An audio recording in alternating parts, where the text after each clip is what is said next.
Mumbai city FC പൊട്ടി, രാജസ്ഥാൻ യുണൈറ്റഡിനോട് പൊട്ടി. അതിന്റെ ഫലം എന്താ? കേരള ബ്ലാസ്റ്റേഴ്സിന് സൂപ്പർ കപ്പിന്റെ സെമി ഫൈനലിലേക്ക് കടക്കാൻ മുംബൈ സിറ്റിക്കെതിരെ വിജയം വേണമെന്നില്ല.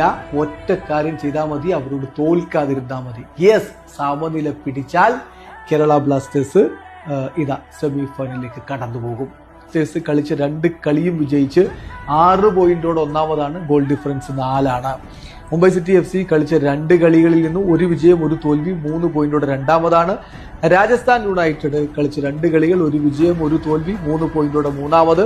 സ്പോർട്ടിംഗ് ഡൽഹി കളിച്ച 2 കളിയും പൂട്ടി 0 പോയിന്റാണ്. അപ്പൊ ഇനി അവസാന റൗണ്ടിൽ കേരള ബ്ലാസ്റ്റേഴ്സ് മുംബൈ സിറ്റിക്കെതിരെ വിജയിച്ചാൽ സെമി ഫൈനലിലെത്തും, സമനിലയായാൽ സെമി ഫൈനലിലെത്തും.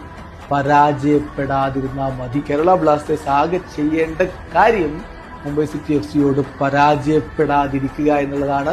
സെമി ഫൈനലിൽ ബ്ലാസ്റ്റേഴ്സിന് കൈയെത്തും ദൂരത്താണ്.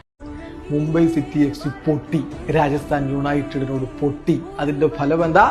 കേരള ബ്ലാസ്റ്റേഴ്സിന് സൂപ്പർ കപ്പിന്റെ സെമി ഫൈനലിലേക്ക് കടക്കാൻ മുംബൈ സിറ്റിക്കെതിരെ വിജയം വേണമെന്നില്ല. ഒറ്റ കാര്യം ചെയ്താൽ മതി, അവരോട് തോൽക്കാതിരുന്നാൽ മതി. യെസ്, സമനില പിടിച്ചാൽ കേരള ബ്ലാസ്റ്റേഴ്സ് സെമി ഫൈനലിലേക്ക് കടന്നു പോകും.